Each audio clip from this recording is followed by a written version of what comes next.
Welcome to JK Tells a Story, where real-life dramas unfold. Sit back and enjoy today's tale. When Marcus Thompson entered the house, he heard familiar but unexpected sounds.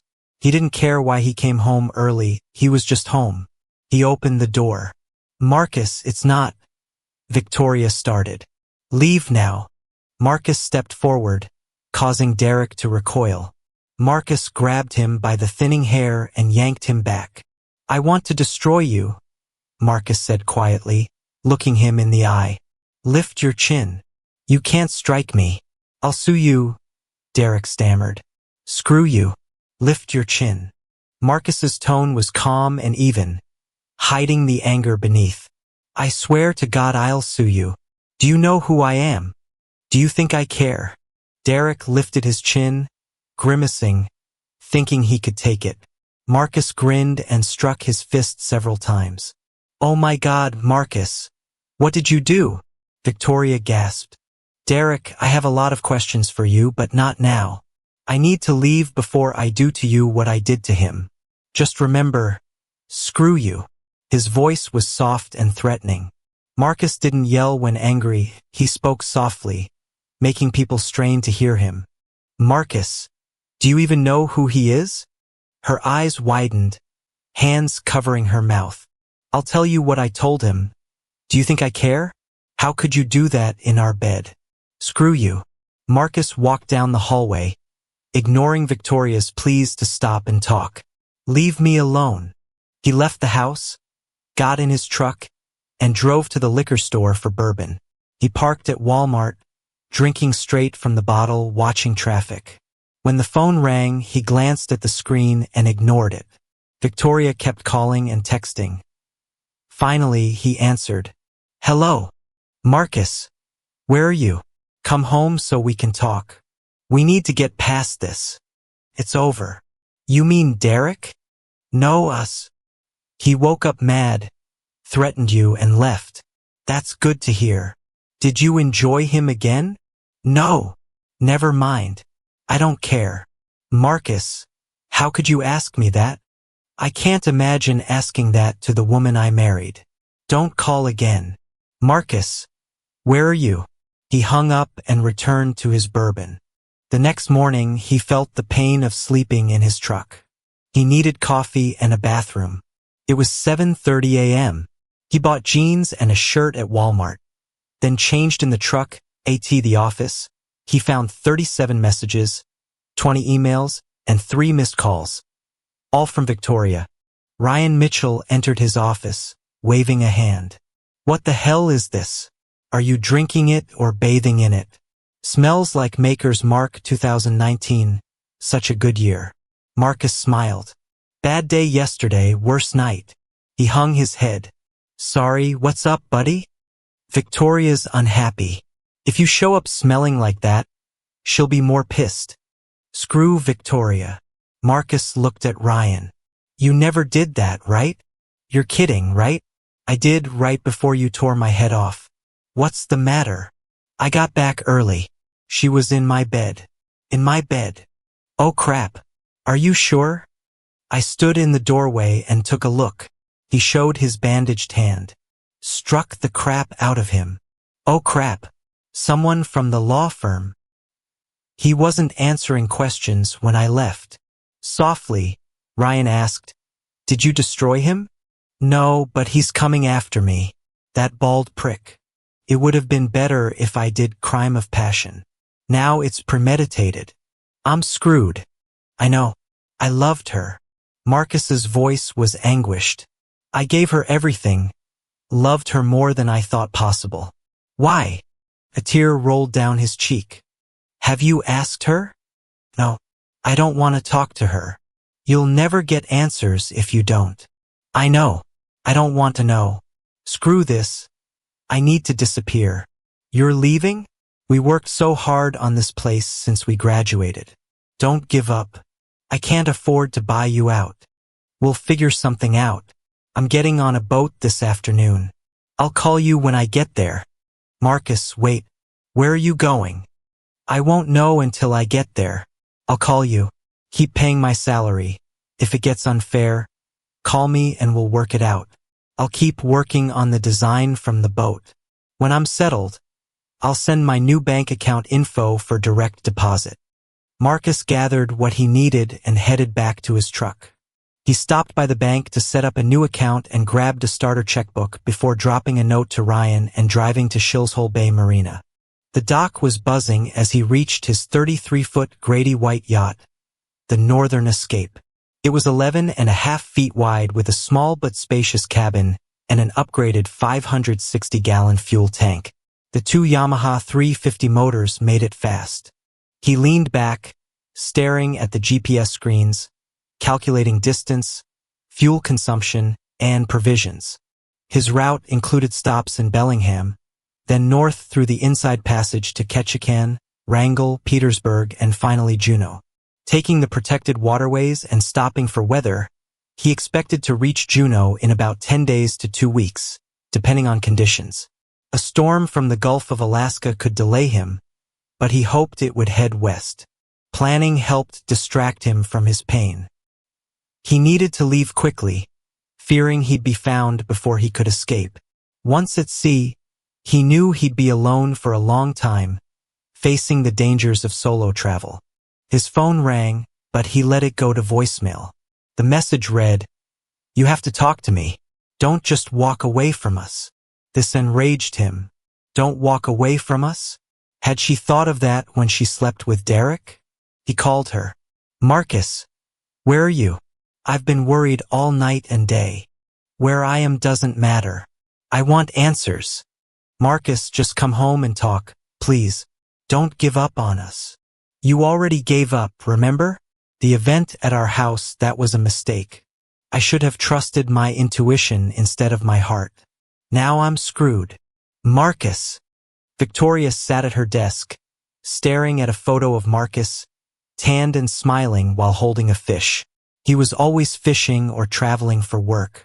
She traveled with him a few times but hated the places he went, like the timber camps near Olympic National Forest or the mining operations in northern British Columbia. The last time she joined him, he was working on oil pipeline monitoring stations north of Calgary, and she was miserable. She knew she was a complainer, grumbling while he worked in harsh conditions. He came back exhausted, and she dragged him to parties he didn't want to attend. He didn't want her to work, but she needed to stay busy. She went to law school, got her degree, but settled for a paralegal job. She loved the excitement of the legal environment, the big cases, and the energy. One day, a junior partner called her into his office. Victoria was well-built and confident. Knowing her looks and personality made her a valuable asset. "Victoria, we have an interesting case that's being fast-tracked. It's a land deal that needs city approval.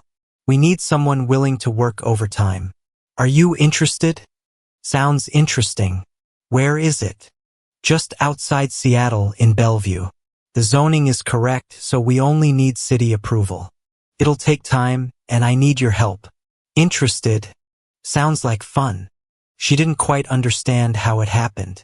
Late nights at the office led to dinner outings, first a deli, then a nice restaurant, then a club. Dancing was a fun escape. Marcus was away Monday through Thursday, due home Friday. She knew the dance with Derek crossed the line. It excited her that he wanted her. Giving him a little push wouldn't hurt, right? "We can't do this, Derek. We're married. Just not to each other." "Derek, no. Please, not here." Marcus checked the weather. It was calm enough to reach Bellingham. He planned to refuel there, then head north through the inside passage, avoiding the open ocean routes. After a grocery run, he shut down the engines, pulled the ropes, and left the bay. He glanced back at his truck, feeling like he was leaving an old friend. He set the autopilot north through Puget Sound and pulled out his phone. 54 texts, 30 emails, and 5 more calls from Victoria. He had to deal with it. "Marcus, where are you? You have to listen to me. This doesn't mean anything. You're talking about our marriage." "No, it meant you lied, and our marriage is over." "When did it start?" "Marcus, please come home. We need to talk." "I'm not coming home." "Where are you?" "Gone. You won't find me. You left town? Where did you go? Away. You tore my heart out. Marcus's voice broke. Screw you. Don't call me. I'm dead to you. Goodbye. Marcus, please don't go. Please. Bye, Victoria. Have a happy life with Derek. Let's go. Marcus is gone, and my wife's not expecting me, Derek said. Victoria was shocked but followed Derek to his car. During the ride home, she checked her phone obsessively, feeling fear and anxiety. She doubted herself again, getting angry. Why was he always on the road or fishing? She decided she'd do it once and forget. Marcus would never know. She went straight to the bedroom and woke up at 11.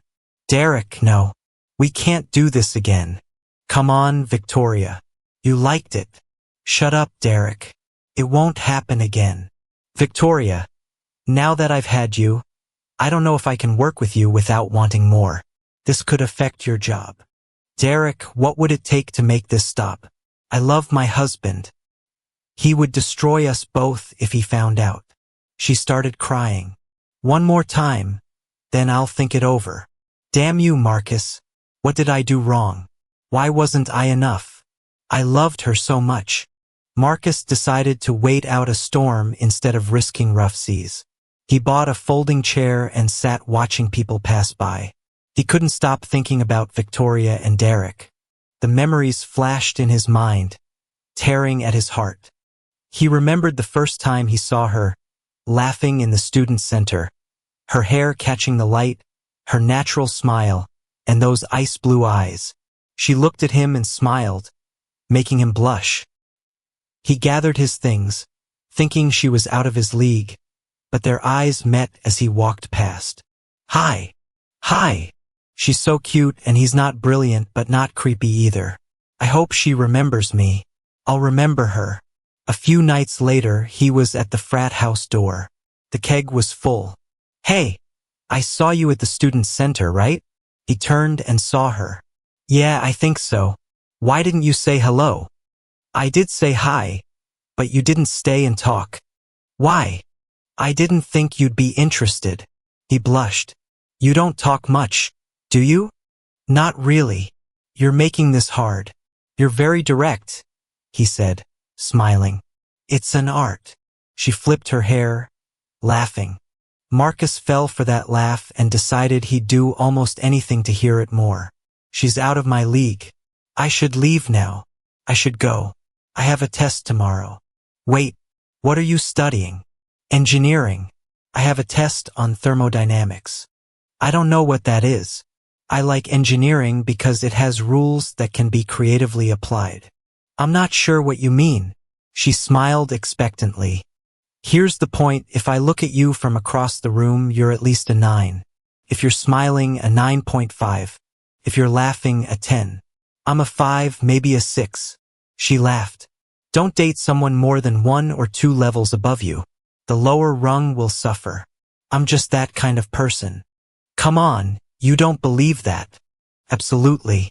I worship you, convinced you don't walk on water to keep your shoes dry. I'm obsessed with school or projects. That's just who I am. He smiled, and she found it cute, almost boyish.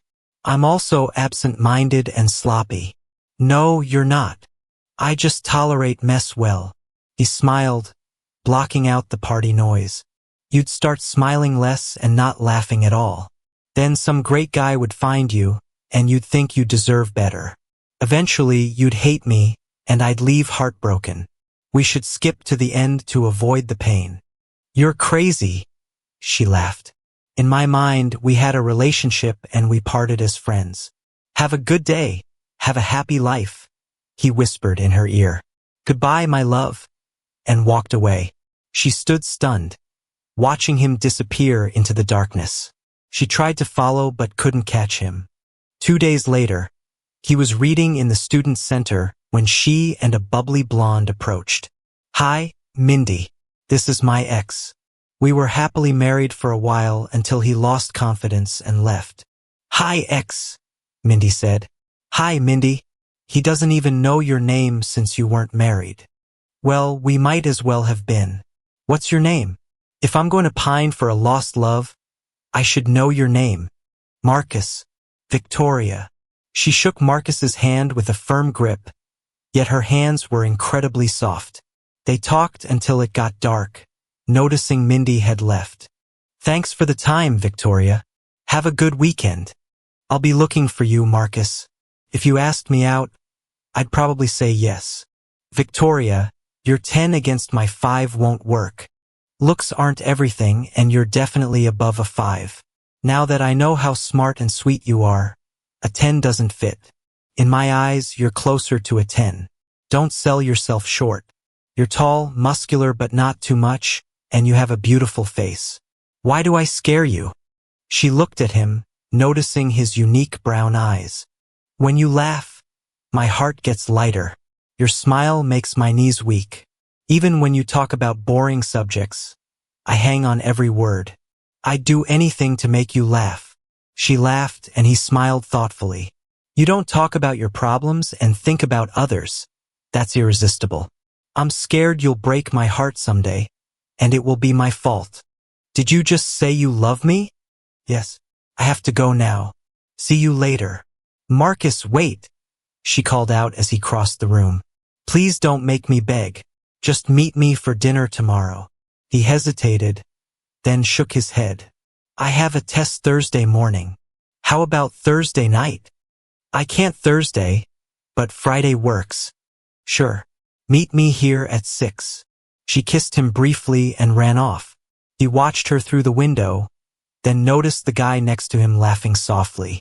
You're done, kid. She won. He leaned back in his chair. The rain wouldn't stop. Feeling cold, he went to the cabin, crawled into bed, and tears mixed with the rain on his face. He missed her terribly. He vowed never to make the same mistake again. Marcus woke to sunlight streaming in. He made scrambled eggs and sat at the small table, remembering how much it hurt to think of Victoria. He looked at his phone and saw messages from his sons, Brandon and Tyler. He hated that they were involved in all this. Brandon had just graduated and was working as an intern. He'd called Marcus saying he didn't need monthly payments anymore and wanted to be independent. Tyler, a scholar working on his doctorate, loved the sea like Marcus. He joked with Tyler about studying ocean engineering, knowing things rust in salt water. The thought brought the first smile to his face in days. Hey Tyler, I saw you called. Hey Pops, where have you been? I'm on vacation, traveling. Mom's going crazy, Dad. What happened? You don't need to know, buddy. Just know I need to get away for a while. Mom wants to know where you are. If I tell you, you'll tell her. Please stay out of it. Dad, what did you do? Nothing. Just know I'm out of town, and we'll be in touch soon. If you need anything, call me. Leave a message if I don't answer. Are you on a ship? Did you sail north or south? Yes, I sailed north or south. I have to go. I'll call you. Love you, Tyler.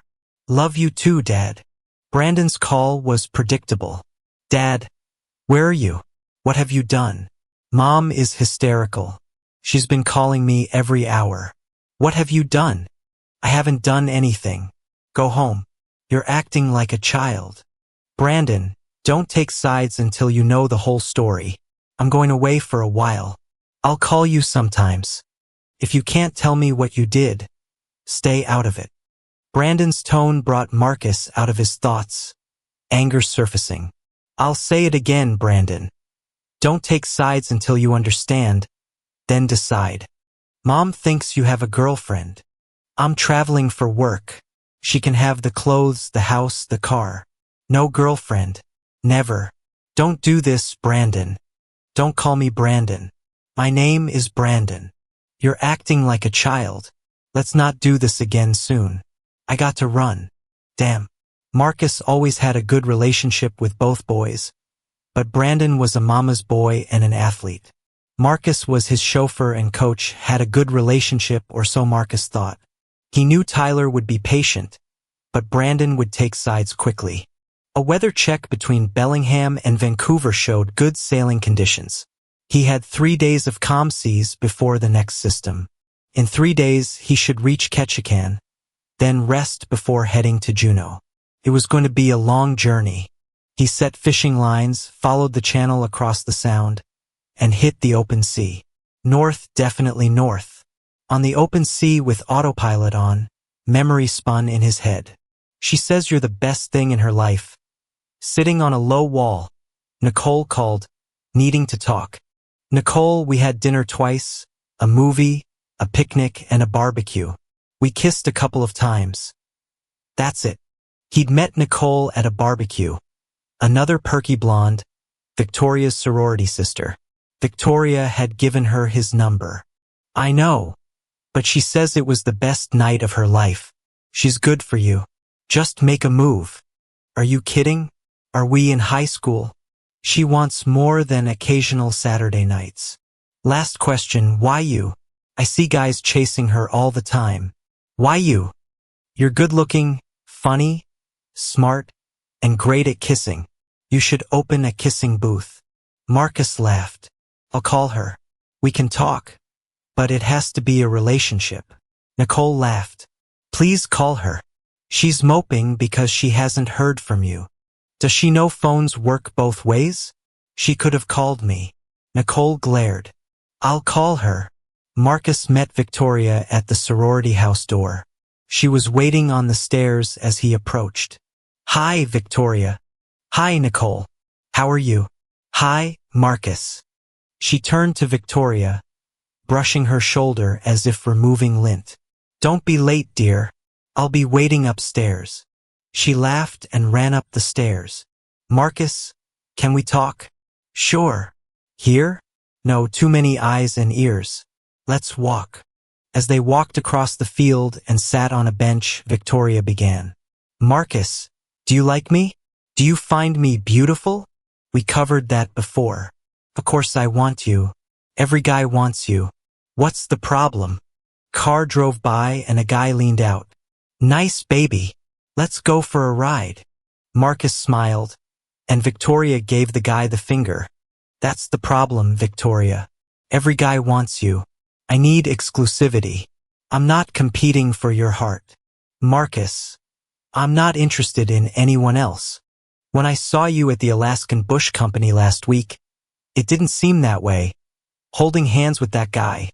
He doesn't mean anything. Just a date between friends. Why didn't you tell me? I need exclusivity. I can do that. What about when I have to travel for work? Will you wait for me? Marcus, you're the only one I want. I'll break up with the other guys. They're just friends. Victoria, I need trust. Once it's gone forever. Marcus, I promise I'll never lose your trust.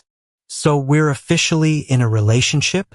Marcus blushed, which Victoria found sweet. Yes, Marcus.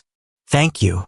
They walked around campus for hours, ate lunch at the student center.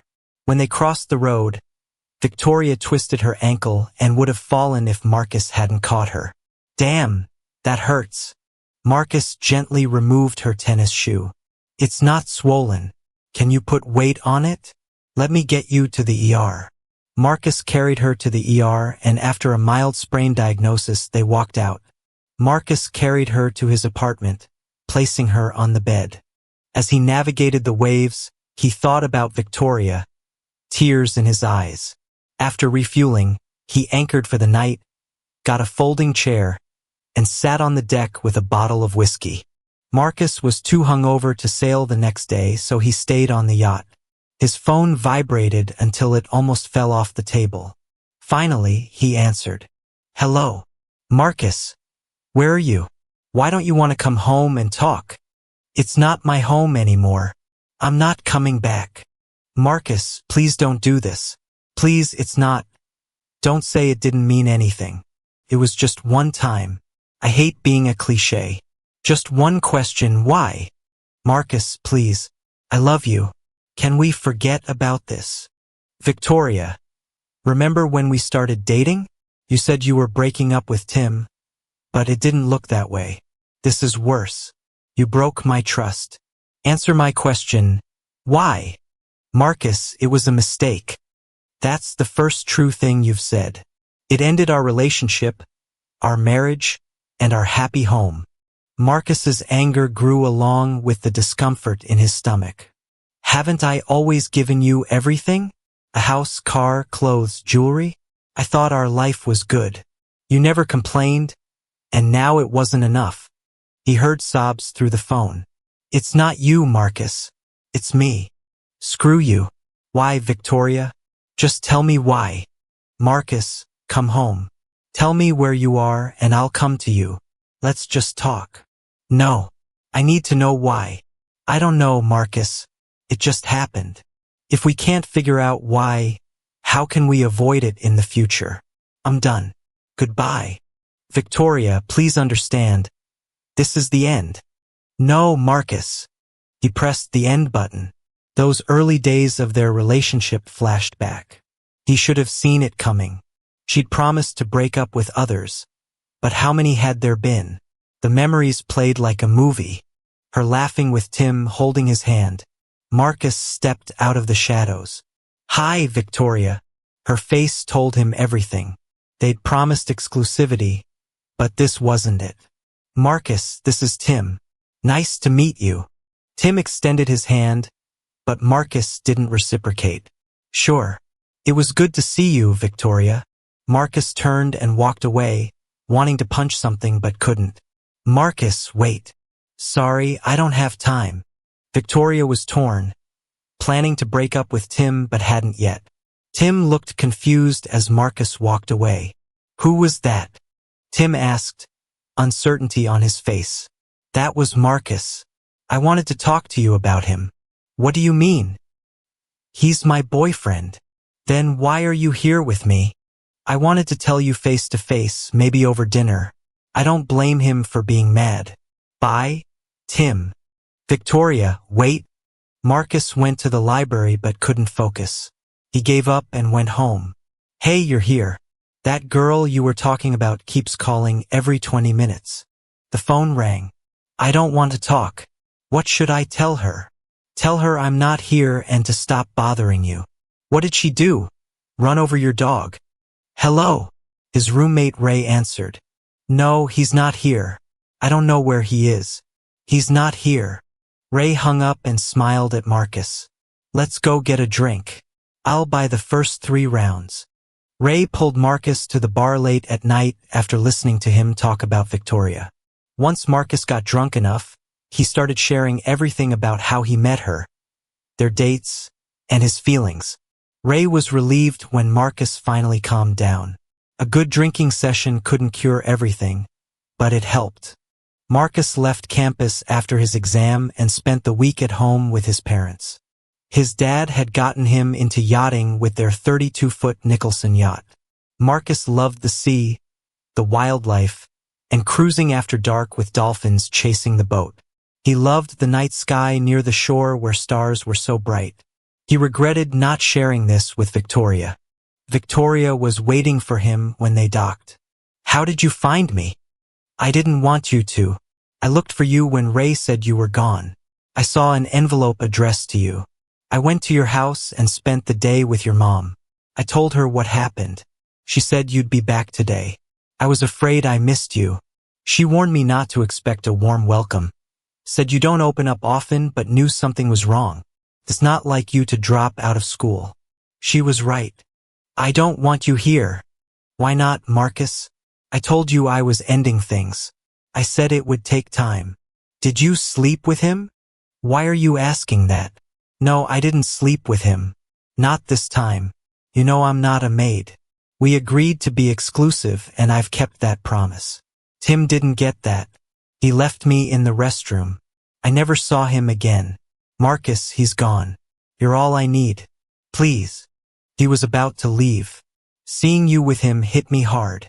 I'm not competing for you, Victoria. It's either right or wrong. If you love me, you won't be with anyone else. If I find out you are, it's over. I came here to show I'm serious about us being exclusive. It meant nothing. I understand how it looked, and I'm sorry. It won't happen again. Can we go back to how things were? Please don't leave. Victoria, if you were honest, I could maybe get over it, but finding out like that made it seem like you were hiding something. I won't put up with that. He shook his head, thinking if life would be better with or without her. Things had been cold between them, but Victoria kept trying, and eventually Marcus warmed up again. Their relationship began to grow. Marcus sipped the warm water. Why didn't I get the hint? Has she been seeing others all this time? Was our marriage a farce? He got up, prepared to head out to sea again, buying provisions. That night, he struggled to sleep with questions running through his mind. The next morning, he set off north through the inside passage toward Ketchikan, then eventually Juneau. Oh crap, Victoria. What am I going to do? Victoria wailed to Nicole. I've lost him. I've lost everything. Victoria, why did you do this? What were you thinking? You gave up a 30-year relationship for an idiot. How will you explain that to the boys? I'm not going to explain it. How can I? Another bout of tears. She cradled her face, tears streaming down. Have you talked to them? Not really, since I told them he left. I keep calling to see if he's contacted them. He's only called Brandon once, and Tyler hasn't said anything. So to them, Marcus just left you for no reason. Do you think they won't wonder if Marcus did something wrong? Are you willing to let them think that and do nothing? You don't deserve him, you know that, right? I was good. I just stumbled. You make it sound like you slipped on a banana peel. You slept with him in Marcus's bed. What were you thinking? Do you think Marcus will ever forget that? Victoria looked at her, understanding dawning. If you'd had fun with him in the car and went home alone, maybe. But you brought him to Marcus's bed, and he found you. How can you explain that? You broke the nicest guy I've ever met. He was a rock, gave everything to you. Do you know how many women threw themselves at him? He was always polite but firm. No meant no. And you threw that away. I have to do something, Nicole. I have to show him I love him. You can try, but I'm not counting on you. If you can get him to talk, if you can beg, crawl, and be the best wife ever, it might work. But you have to deal with the boys. If they blame him, it's all over. Do you get that? I've messed up everything. He has to talk to me. He has to. Marcus was sitting on the cockpit floor, a pump in his hand, wearing cargo shorts and a tattered t-shirt. His tan had darkened under the Alaskan sun. Hi, I'm Amanda. Hi, Amanda. Without looking up, he noticed a locking ring on the case. If he turned it, it might come loose and he could unlock it. What are you doing? Fixing the pump. Why? It's not working. Where does it go? What's it doing? It pumps water into the well. Okay. Now I know less than I thought. The sarcasm made Marcus look up. She had long blonde hair, slim but not skinny. With the sun behind her, he couldn't see her eyes but saw her smile, and he instinctively smiled back. There's a tank for the bait fish, she explained. This pump takes water from the ocean and feeds it into the tank.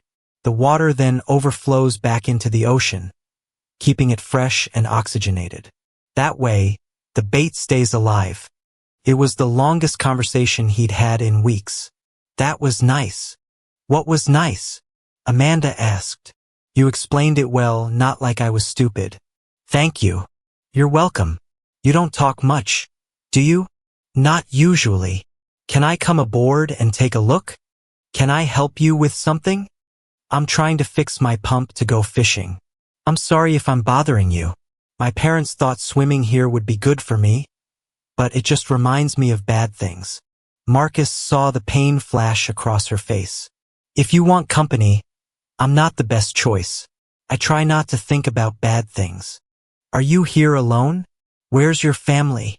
Marcus shuddered. The ex stayed home. The kids are grown. You came here alone on this boat? Yeah. I need to buy a new pump. Stop by later if you want. Can I come with you? Where? To buy a pump. Sure. But I need to stop by the provision store. Will you wait for me? I need to tell my mom. Sure. Marcus watched her run to a 60-foot sailboat. She looked like she was in her early 20s. A man peered out of the cabin, and Marcus waved timidly. The man didn't wave back. When she returned, Marcus noticed she was actually in her early 30s, with small crow's feet and creases at the corners of her mouth. Your parents might mind if you come with me. They're just overprotective. We sailed up here from California for the summer. I didn't have the best time before we came here. I'm sorry. They walked in silence, the acoustic guitar music growing louder as they approached the marina office. There was a tiki bar with a sandy floor. Would you like a drink? That would be nice. Are you sure you don't mind? No. I haven't talked to anyone in weeks. What do you need right now? A glass of white wine. Marcus smiled. They sat at a table away from the bar. The afternoon breeze picked up, easing the summer heat. So, Marcus, how long have you been here? What's your story? I went through a rough divorce, and my parents brought me here to get away. They rented a boat to escape our problems. She laughed, a mix of musical and sad. Her teeth were dazzling white, and her eyes a soft green. What's wrong with that? They care about you. A bad divorce, and I'm stuck on a boat with my parents who've been in love forever. It reminds me of what I'll never have. I love them, but it's hard. A tear rolled down her cheek. I'm sorry to dump this on you. I have to go. Amanda, please don't go. I understand more than you think. She can't be old enough for all this, Marcus thought. Marcus, I'm almost 30. It all came crashing down in 15 minutes. I left and never went back. I'm so sorry. Are you divorced now too? No, didn't go through that process. Have you talked to her? What happened? I talked to her a few times on the way here, mostly questions from me, not many answers. It took a week and a half to get here, and I've been here almost a week. Amanda leaned back and looked at Marcus with an expression of sadness. It was the most caring look Marcus had seen in months. Marcus, do you want to talk about it? Maybe someday, but not now. When are you coming home? We have 2 weeks left, but maybe sooner. Dad had trouble steering, and Mom and I don't know much to help. Your dad must be really frustrated. Marcus checked his phone, 23 unread messages. He opened the marine weather app. Strong winds tomorrow, but the next day looks fine. Maybe we can take the boat out. Do you think your dad will let me help steer? I wouldn't want to hurt his feelings, so maybe don't mention you know how to sail. My dad had a 30-foot sailboat when I was younger. We sailed a lot. It's not much different. Will you have lunch with us tomorrow? Can you help my dad? It would mean a lot to him. Amanda looked both excited and nervous. I think we can work something out. Can we meet here at noon? Oh, Marcus, I'm sorry. I understand what you're going through, and here I am asking for help. It's not fair. It's okay, Amanda. I don't mind. The next day at noon, Marcus walked up to the dock and saw Amanda waving. He shook the older man's hand. Marcus Thompson. Nice to meet you. Ben Foster. Ben's smile didn't reach his eyes, and he looked at Marcus suspiciously. You sail? Yes, sir. My father had a 32-foot Nicholson yacht. We sailed instead of doing other summer activities. Marcus, this is my mom, Beth Foster. Beth looked like an older version of Amanda. Hi, Marcus. Thanks for meeting us. Amanda told us you sail, and Ben is excited about getting out on the boat tomorrow. We don't want to impose, but it would be a big favor. Ben and Beth asked questions, testing Marcus's sailing knowledge. They knew more about him than he expected, including his recent divorce and struggles. They understood he was an engineer out of touch with his office for almost 3 weeks and close to facing the world again. The schedule was set. Marcus lay on the bow of the boat, feeling the light breeze and watching the calm water. Amanda settled beside him, looking at the sky. Penny for your thoughts, Marcus. They're not worth a penny. I'll probably have to pay you. You've made my dad happier than I could have imagined. He's better off than he thinks. I just gave him confidence. What will you do now? I think my break is ending. I need to contact the office, sort things out with my kids, and start dividing things with her. Stand by, shouted Ben from the helm. He's in his glory, said Amanda as Marcus rose with a rare smile. It's good to see. Look at how your mom is watching him. A cloud passed over Marcus's face. I thought I had everything figured out. Sorry. Marcus adjusted the sails, ensuring they caught the wind and the mainsail didn't flutter. He noticed they were heading toward the harbor, realizing the day of relaxed sailing was ending. He settled back on the sailbags, not looking forward to it. I understand. I went through this a year ago, Marcus. Whatever happens, I'd like to stay in touch. Amanda's heart pounded, but Marcus heard it. I know it's not the right time, but you've reminded me there are decent people around. She blushed, glancing at him and quickly looking away. Decent men. Amanda, if only we'd met at another time. Later, after lowering the sails, Marcus docked the yacht and secured the ropes. He turned off the diesel engine.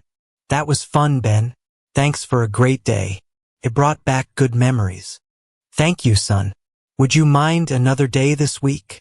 Ben smiled hopefully, his silver hair ruffling in the wind. He looked genuinely happy. I'd love to, but I'll need to adjust my schedule. Can I call you back? Sure. Just let us know. I know Amanda will love it. I'll love it too, sir. Are you all set? Or do you need help washing the boat? I think the women are already on it, but thanks. Ben smiled and gestured for Amanda and Beth to wash the deck. I'll be off then. Have a nice evening. Marcus slid off the side onto the dock, smiling. I'm going. I feel like a British captain in World War II. He laughed at himself as he walked back to his boat. Crawling onto the boat reminded him of his loneliness, making him feel even more alone than before. Maybe he was starting to feel again. Anger surged in him, and he picked up his phone and turned it on for the first time in a while. Ignoring voicemails and texts, he dialed Ryan's number. Holy crap, you're alive. Marcus, where are you? I'm in Juneau. No crap. How are you, buddy? You okay? I'm still pretty pissed off, Ryan. I know. I have a job to do while I'm here, licking my wounds. Yeah, Marcus, we've got a problem with Alexander's account. Their valve and elbow keep failing. Can you design a fix? Can we move the valve or eliminate the elbow? Do you have time to figure it out? Email me the plans and I'll take a look. I'll send you something by the end of tomorrow. If you do that, I won't feel so bad about your direct deposit tomorrow. Hold my direct deposit for a day or two. I need to divide things up, square up my investments. She calls every day asking if I've heard from you.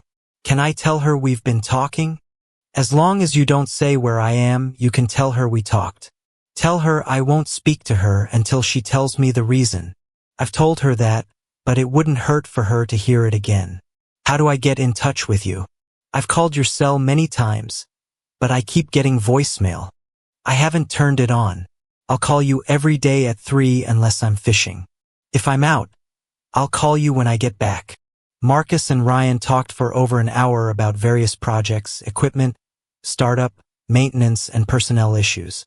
The normal conversation struck Marcus after he hung up. Dad, where are you? This isn't funny. Mom is furious, calling me every day. Brandon calls too. What happened? Asked Tyler. Tyler, I don't want to go into details.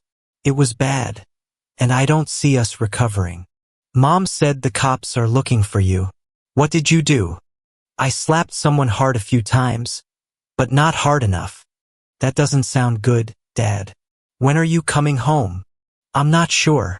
I'll visit briefly. I need to get things in order first. Where is that, Dad? Not in the city. I'll tell you once things are settled with your mom, and you can visit. Brandon's furious.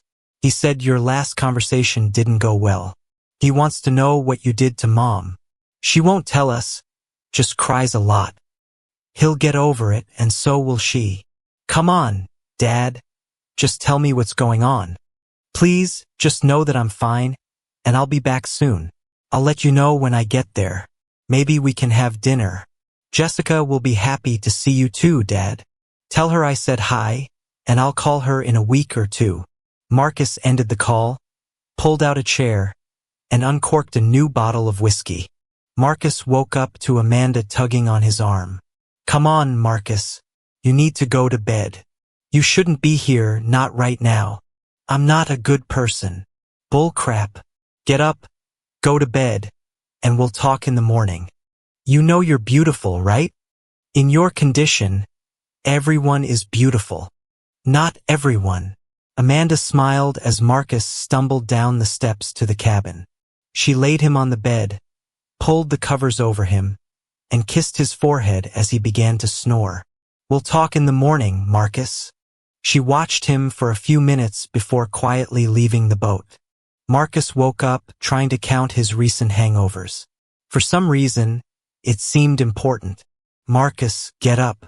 I've got eggs and bacon for you. Marcus stumbled to the stairs, and Amanda laughed. You did better last night. Yeah, about last night. Was I an idiot? If so, I'm sorry. You told me I was beautiful and that you loved me. If you meant it, fine. If it was bull crap, then yeah, you're an idiot. Oh crap, I'm sorry. I mean, yeah, you're beautiful, but Marcus, I'm kidding. Relax. But I'm going to make you talk to me this morning. Can you dim the sun? It's awfully bright. Marcus covered his face with his hands. It's good for you, vitamin D and all that. So, Marcus, what's wrong? You really want to know my full and sordid story? Pardon the language. Yeah, I want to know what's eating you up inside, Marcus. Keeping it all inside isn't healthy, you know? I caught her cheating with her boss. You say caught, but what do you mean? Heard her talking? Saw her somewhere? No, I walked in on them. It's a sight I can't forget. Oh crap. What did you do? I punched him 3 times as hard as I could, looked at her, and left. And have you talked to her since? A couple of times on the way here. I told her I wouldn't talk to her again until she told me why. She didn't answer, so I haven't spoken to her since. You look like you're in pain. Can't you stop thinking about it? You drink yourself into oblivion every night. I loved her, Amanda. Loved her with all my soul. I cherished her. Your use of the past tense seems final. No chance of reconciliation. None. The luster is gone. We had an issue early on and I dealt with it, but I'll always remember that look. It makes me doubt myself. Am I not good enough? Bad in bed? Is he better? Amanda laughed. Marcus, men worry about size more than women. For most women, it's emotional. The mind is the biggest erogenous zone. Then I must be lacking in skill. He was a little bald prick. I know I'm not handsome, but he wasn't much better. Don't underestimate yourself, Marcus. She told me that once. Didn't help much. I should have known it would happen. Knew what? How did you know? I had a rule in college: never date someone more than 2 levels above you. The one below always suffers. Here I was, the bottom feeder. Marcus, if she's that high above you, she must be stunning. But don't forget she's a cheater. Are you sure it's over? Absolutely. I couldn't be more sure. I don't know what to say. I can't say anything, Marcus. You don't want to hear that everything will heal, that there are more fish in the sea, or any other cliché. It hurts, and only time can heal it. I'm sorry. Thanks, Amanda. A tear rolled down his cheek, and Amanda felt the urge to comfort him. Marcus, when you get back on your feet, would you find me? I wouldn't mind being your friend. I know now isn't the time, but later. Amanda, I have to go back to my rule. You're out of my league. Besides, I'm going home next week, and you'll be gone. It's okay, Marcus. I'll see you again. I'm just asking for friendship. I'd like to think we'll see each other again. Amanda, I'd like that very much. On the flight from Juneau to Seattle, Marcus was deep in thought. He had left his boat safely moored at the marina and flown back to deal with the legal consequences of his actions. As the plane lifted off, he saw the harbor below where his boat and Amanda's sailboat were docked, feeling sudden melancholy. Memories of sailing with a loving family flashed through his mind, replaced by anger toward Victoria. When he stepped off the plane, Victoria was waiting. She looked thinner, with bags under her eyes, but still beautiful. "What are you doing here?" "Ryan told me when you were coming. Please don't be mad at him." "Marcus, I'm so sorry. Please let me explain." "I'm not interested until you explain why. Can you answer that?" "I can try." "Please, yes or no, Victoria." I don't know, Marcus. I asked myself why and how I could do this. "Marcus, please, I love you. Only you. Please." She began to cry, tears streaming down her cheeks. "Too many words, Victoria. I've been traveling all day. I'm tired. I just want to check into a hotel. I'll call you before I leave, but you have to understand. Please, Marcus, forgive me. Please, can't we forget this? Come home." "Victoria, you knew the rules. We were a team, no rivalry. I thought it meant until death do us part, but you eliminated it. We're done. I have to go." Victoria watched him walk away, get into a cab, and drive off. "Marcus!" exclaimed Ryan when Marcus walked into the office the next morning. "Hello, Ryan. It's good to see you. The clients have been asking for you. They want you to help with the Anchorage infrastructure project for a week or two. I need to see a lawyer first. I'll sort out my finances and figure out what else needs to be done." "Are you okay?" asked Ryan, putting his arm around Marcus's shoulders. "Ryan, my head is clear, but emotionally I'm dead. I don't know if I'll ever get over this." Marcus picked up a framed picture of Victoria, looked at it and tossed it in the trash. "Everything reminds me of her. Maybe we should go our separate ways. Marcus, you're the heart of this place. I have a proposition for you. Once you're settled in, let's go out to lunch and talk." "I don't want to hear it, Ryan. Don't try to convince me to bring that cheating woman back. No way. I'm not talking about her. I'm talking about work." Ryan laughed as he left. "When I get divorced, I need to make sure she doesn't get a piece of the business. I have a meeting with a lawyer tomorrow. Can you handle it?" "Yes. I think I'll turn myself in at the police station. You'll fire me for misconduct, and I'll be a consultant after the divorce. Then she can only touch my consulting fees. I have to see a lawyer first. Do you think he'll press charges?" "I hope so. We can negotiate. I'll sue for alienation of affection, moral issues, and more to convince him to drop the charges. We'll figure out the details later. I hate this, Marcus. We built this place together. It's okay. Things will get back to normal. Well, a new normal. I've got to run." "Marcus, how's it going?" Tim smiled, extending his hand. "I've been better, Tim. I need help with personal, family, criminal, and business law." "What's going on?" "A month ago, I caught Victoria with her boss." "Oh crap. Where?" "In my bed." "Oh crap. What did you do?" "Knocked him out and left. Went to Juneau for a month. Just got back yesterday." "Does she know you're back?" "Yeah, she met me at the airport. I want a divorce. Can you prepare the papers, or tell me who can? I also need to deal with the police. I believe I'm wanted for assault. Let me make a few calls. Can you wait outside? I think we can use this to negotiate. You should be fired for misconduct so she can't claim your share. I didn't take pictures, so it's my word against theirs. Not sure if infidelity charges will stick. Okay, let's get Mary and George involved. I don't know how I'll afford it, though. What's your fee?" "Marcus, don't worry about it now. We'll sort it out. It's all uncertainty. Charges hadn't been filed, but being arraigned was humiliating." Marcus appeared before the judge via video link with George next to him. "Mr. Thompson, it says here you assaulted Mr. Derek Sullivan, striking him several times. How do you plead?" "Guilty. But I didn't punch him in the head, just in the face 3 times. Do you admit to striking him? Are there extenuating circumstances? Yes, Your Honor, replied George. Please explain. Mr. Thompson, I don't mean to be disrespectful, but they were in the middle of in flagranti delicto. Your Honor, George interrupted. Thank you, George.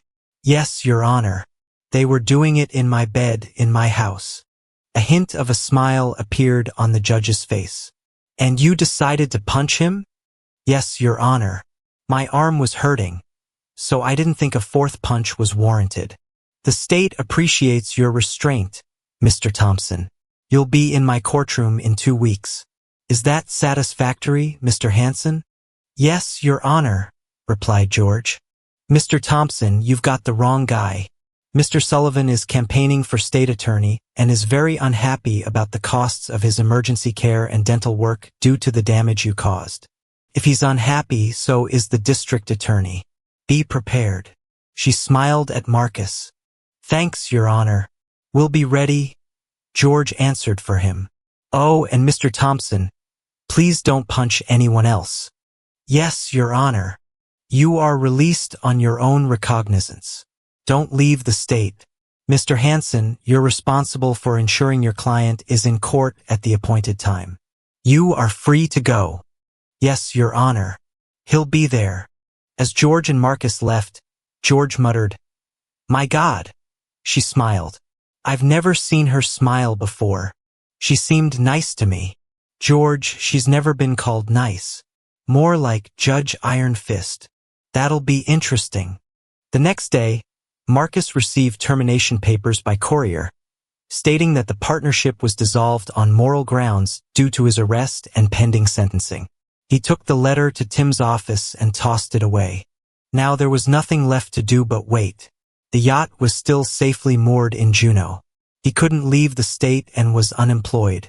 He drove to Elliott Bay in a rented car, sat on the shore, and watched the water until it was too dark to see.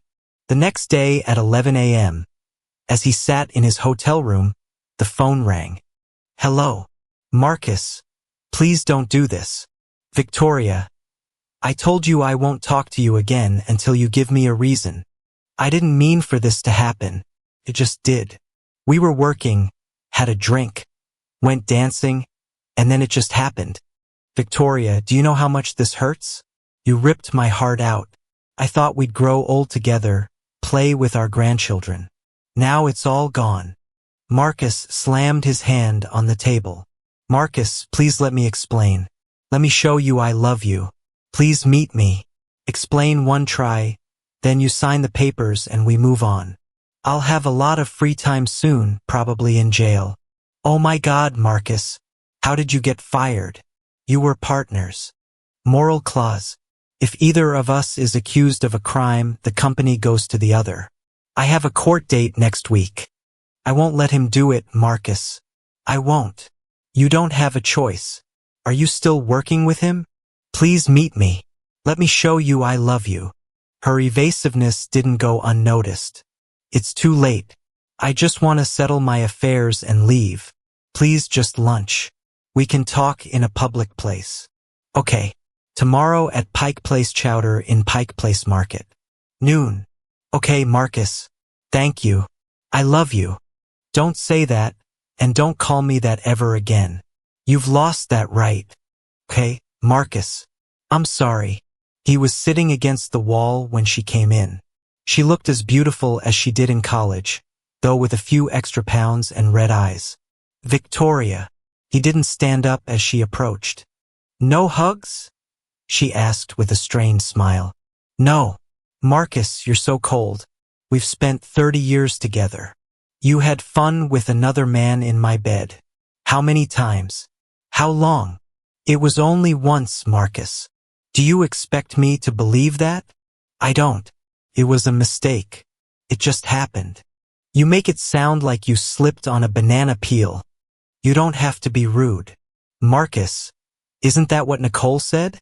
Marcus, I'm so sorry. I can't believe you've lost your company. Are you going to fight it? No, it's in the contract, just like the morals clause in your job. I'm going to sue him for alienation of affection and your firm for not honoring the morals clause. Marcus, you're just trying to hurt me. I deserve it. Say whatever you want and I'll take it. Just let me show you I'm sorry and that I love you. Remember Tim in college? That was your only chance. Yes, you won't have another. How would you feel if you came home excited to see the love of your life and found him with someone else in your bed? Oh my God, Marcus. I'm so sorry. I wasn't thinking. You weren't just seeing me in your head at that moment, were you? It hurts, Marcus. Pain sucks, doesn't it? You want to feel pain?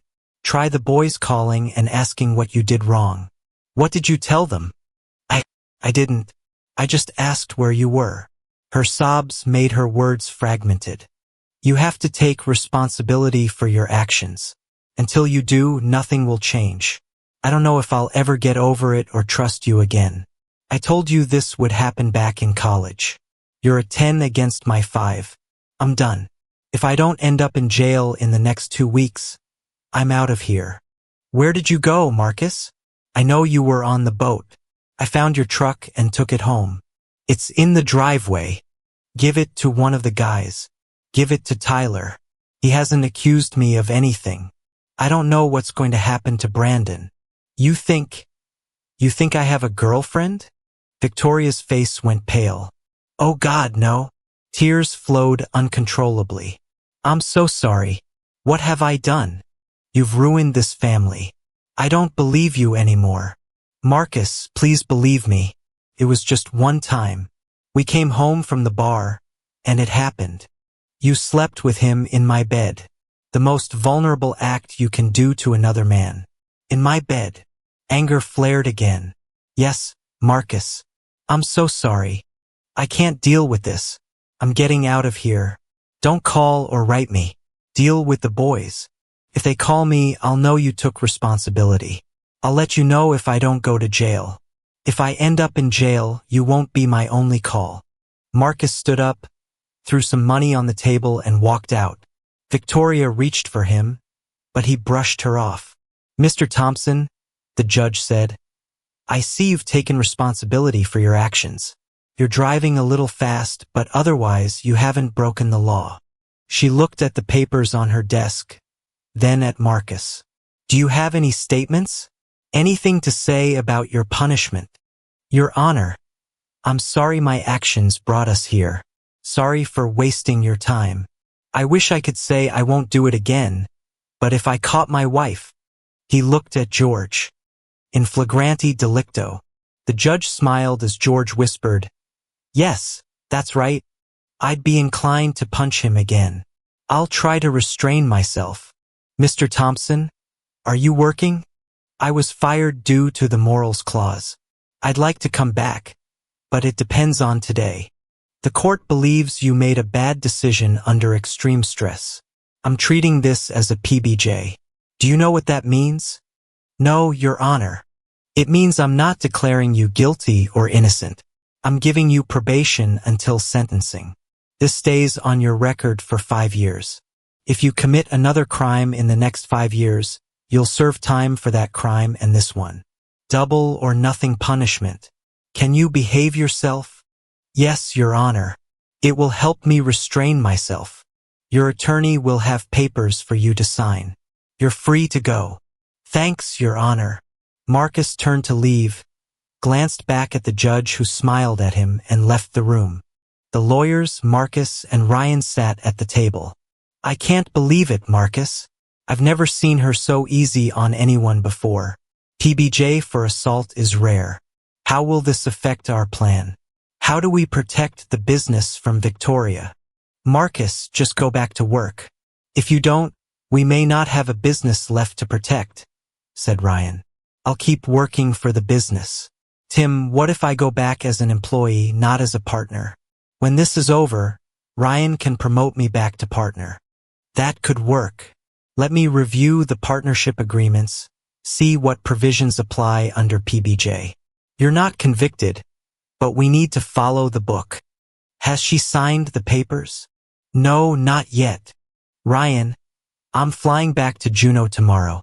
I'll work remotely and figure out how to get her to sign. I might head to some mining projects next week. Are you sure, Marcus, that you don't have a way back? No, I'm done. I just want to move on with my life. Marcus drove to the airport the next day to catch his flight back to Juneau. He walked through the terminal thinking about Amanda and wondering if she was still there. A wave of melancholy hit him, realizing she might be gone from his life. He cherished the memories of their time together and the boat ride with her parents. She was proof that good, loyal women existed. Victoria watched Marcus leave the restaurant, feeling his pain like a weight on her chest. She struggled to breathe, her hands shaking. She wanted to hold him, to make everything better as she had in the past, but she knew it was truly over. She kissed Marcus in her mind one last time, feeling his warmth as tears flowed from under her sunglasses. Mom, really? Are you kidding me? Brandon asked. You got caught in Dad's bed? Do you know where he is? No, I tried calling, but he won't answer. I think Tyler knows but won't tell me. Mom, I'm so mad at you. I can't believe you did this. I still love you, but I'm disappointed. You destroyed our family. When Marcus arrived back in Juneau after his legal proceedings in Seattle, he found messages waiting from both his sons. Mom, but I don't understand how you could do that to Dad. I have to call him. I hope he takes my call. He's back in Alaska, Mom. He doesn't want to talk to you or Brandon. Tyler answered the next call. Tyler, please make him talk to me. Give me another chance. Are you still working with that guy? I had to quit the firm after the harassment suit. I'm working as a freelance paralegal now, but I have bills to pay, a mortgage. Find another job, Mom. Unless this guy means nothing to you, you're ready to leave the family. If not, the family will leave you. Tyler, why are you being so rude? I'm not the one who screwed up, Mom. You did. Oh my God. I really screwed up, didn't I? Victoria hung up and sat at the kitchen table, her head in her hands until dark. She moved to the bedroom and lay on the bed, unable to understand why everyone was so angry. It was just one slip-up, she thought. Tears flowed as she hummed the tune of a country song stuck in her head. The storm crossing the North Pacific was the fifth named storm of the season, expected to reach severe storm strength by the time it hit the Alaska Panhandle. It would impact southeast Alaska and possibly British Columbia later in the week. Residents in the path were advised to prepare for winds up to 100 miles per hour and storm surges of 8 to 12 feet. Marcus had 2 days to prepare for the storm. He planned to tie up his boat and noticed many vessels had already left for protected harbors. He began securing the remaining boats, ensuring the ropes were secure but loose enough to withstand the storm. Marina workers joined him. Hey, what's up? One asked, trying to secure the boats before the storm. I need more and longer ropes, and a dinghy would help. Why a dinghy? I want to stretch the rope across to keep the boat off the dock and run a fishing line to stabilize them. I'll get more rope. What's your name? Marcus. Yours? Carlos. I think that's Spanish for Charles, right? He smiled and Marcus smiled back. Carlos had moved to Alaska years ago to work in the fishing industry, part of a small but tight-knit Hispanic community in Juneau. Yeah, I think you're right. They shook hands, and Carlos brought 5 more men with him and a wheelbarrow full of ropes. They spent the day and a half securing the boats. The sky was clear, and the sound of waves echoed from the shore. Marcus, where will you stay during the storm? Carlos asked. I'm hoping for a room at a nearby resort. You'll stay with me and my family. It's safe. We've been through many winter storms without injury. It's not big or fancy, but it's fine. Thank you, Carlos. But I don't want to inconvenience your family. Carlos smiled his crooked smile. You won't bother us. You'll stay with us. He nodded and it was settled. Let's get the house ready. Marcus entered Carlos's house, a simple cinder block structure with a tin roof. They had driven uphill, which Marcus found comforting. The inside was dark but tidy. The main room was separated by a bead curtain.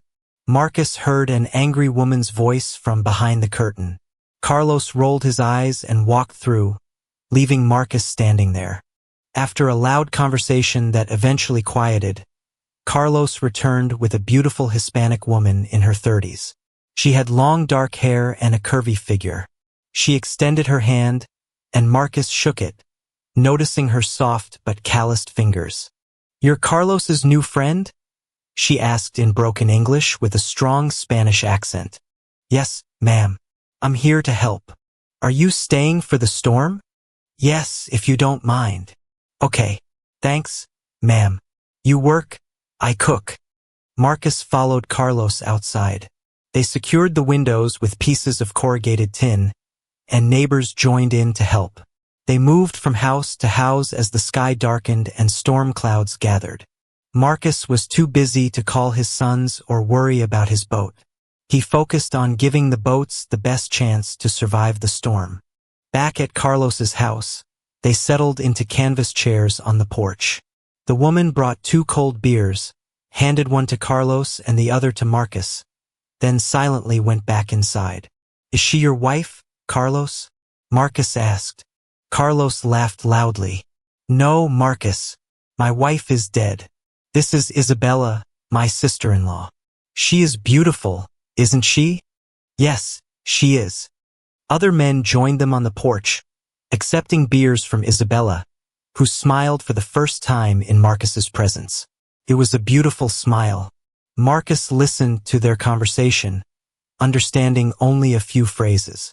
He watched the sky darken and felt the wind pick up, realizing the storm was approaching. He thought of his boat and felt he had done all he could to protect it and the community. As the rain began, the men thanked Marcus and left. One man hesitated, then shook Marcus's hand, saying, "Thank you, Marcus, for helping us today. You're a friend, aren't you?" "Yes, we are friends." "You're welcome, sir," Marcus replied.